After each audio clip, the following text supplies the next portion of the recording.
일본군이 경복궁을 기습 점령하고 청일전쟁 도발하면서 그죠? 조선에다가 압박을 가해서 일어난 개혁이 바로 1차 가보개혁이죠. 1차 가보개혁이다 라고 하는 거죠. 1차 가보개혁의 어떤 핵심 내용이다라고 하면 당시 군국기무처를 중심으로 해서 그죠? 군국기무처를 중심으로 해서 개혁이 추진이 됐습니다. 근데 이 군국기무처의 개혁이 추진이 되는데 당시 김홍집을 중심으로 한 1차 내각이 구성이 됐고 일본의 입장에서는요. 청일전쟁을 해야 되고 그 다음에 동학농민운동을 진압해야 되는 두 가지 과제가 있어요. 그렇기 때문에 1차 가부개혁에 일본이 본격적으로 참여하진 않아요. 그죠? 그래서 어떻게 보면 일본의 강요에 의해서 시작되긴 했지만 어느 정도는 김홍집 내각의 자율성을 가지고 진행된 개혁이다라고 볼 수 있습니다. 이때 어떤 개혁의 중요한 내용들 보시면 국내부를 설치했다라고 하는 거. 그죠? 그래서 어떻게 보면 왕실과 그 다음에 정부의 행정 업무를 보는 부서를 이렇게 분리했다라고 볼 수 있어요. 그죠? 그리고 과거제를 폐지했다. 과거제를 폐지했다라고 하는 것 또는 뭐 경무청을 설치하면서 어떤 근대적인 형태의 경찰제도, 그죠? 그래서 치안 업무를 담당할 수 있는 그런 제도를 실시했다라고 하는 거. 그 다음에 경제와 관련돼 가지고는요, 어떻게 보면 재정의 일원화. 탁지하문에서 재정의 일원화가 일어나죠. 그 다음에 은본위 화폐제도. 은본위 화폐제도. 이런 것들이 실행됐다. 사회제도와 관련돼 가지고는요, 여러분, 신분제 철폐.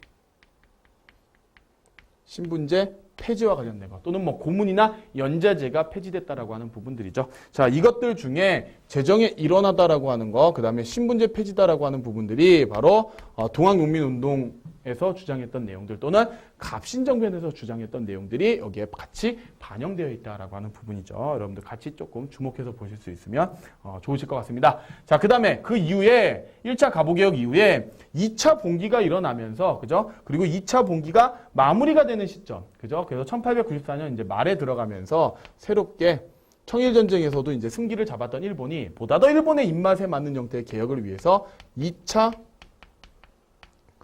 가보개혁을 추진한다라고 하는 거죠. 이때 2차 가보개혁을 추진하면서는 군국기무처를 폐지합니다. 군국기무처를 폐지하고 일본과 친했던 사람을 등용해서 김홍집과 일본과 친했던 사람 박영효를 같이 내각을 구성하는 그죠? 김홍집 박영효의 연립내각을 구성하죠. 김홍집과 그 다음에 박영효의 연립내각을 구성했다. 연립내각을 구성하면서 보다 더 일본의 입맛에 맞는 형태의 개혁을 추진했다라고 하는 거죠. 대표적으로 어떻게 보면 내각제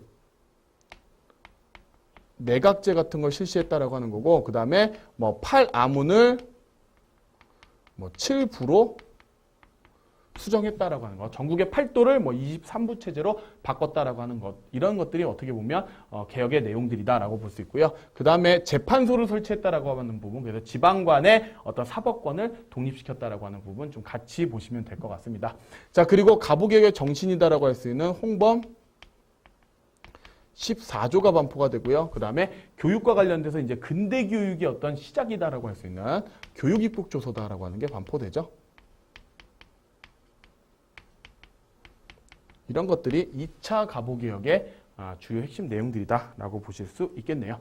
자, 그리고 이제 2차 가보개혁이 진행되는 1894년 말, 1894년이 지나서 이제 1895년으로 넘어갑니다. 1895년으로 넘어가면서 청일전쟁이 이제 황급히 마무리가 되고 청일전쟁이 마무리가 되면서 맺었던 조약이 바로 시모노세키 조약이다. 시모노세키 조약이다라고 했죠. 근데 문제는 이 시모노세키 조약의 한 가지 조항이 좀 문제가 됩니다. 그죠?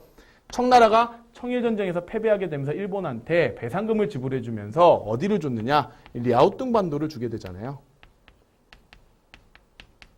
랴오뚱 반도를 할양해 준다. 라고 하는 부분이고, 이 랴오뚱 반도다라고 하는 지역이 지도적으로 봤을 때, 그죠? 이쪽이 청이고, 그 다음에 당시 조선이 있고, 그 다음에 일본이 있다라고 한다 그러면, 지리적으로 봤을 때 이쪽 지역 아니겠습니까? 이쪽 지역, 그죠? 이쪽 지역. 이쪽 지역은 북쪽에서 이제 러시아가 남하하는데도 굉장히 중요한 요충지예요. 그래서 러시아가 프랑스와 그다음에 독일, 프랑스와 독일을 같이 끌어들여서 당시 동아시아 정세에 간섭하게 되는 시모노세키조약의 라오뚱반도 할양 이거 하지 말아라 라고 하는 형태의 그죠? 삼국이 간섭하게 되는 삼국 간섭이 일어나죠. 삼국 간섭이다라고 하는 사건이 일어나게 됐다. 그리고 결국 삼국 간섭에서 이 러시아의 영향력에 주목을 했던 당시 그 명성황후는 러시아를 끌어들여가지고 내각을 변동시키잖아요. 그죠? 내각을 변동시키면서 삼국 간섭 이후에 조선의 내각이 변동됐다. 결국 이것 때문에 당시 일본이 명성황후를 제거하고 어떻게 을미사변을 일으킨 이후에 바로 3차 을미개혁을 단행했다. 3차 을미개혁이 어떤 내용이다라고 하면 을미개혁을 주도했던 세력들은 김홍직과 유길준을 중심으로 했던 친일 내각이에요. 그래서 과거 3차 내각으로서 친러파 내각들을 다 쫓아내고요. 친일적인 형태의 내각을 다시 구성한 다음에요. 어떻게 보면 개혁을 마무리하는 형태의 을미개혁을 진행했다라고 볼 수 있습니다. 그래서 건양이다라고 하는 연호를 사용했다. 건양이다라는 연호를 사용했다. 또는 뭐 태양력 사용이다. 그죠? 그 다음에 좀 문제가 됐던 것이 바로 단발령 아니겠습니까? 단발령이다. 그죠? 그리고 뭐 우편사무를 실시했다.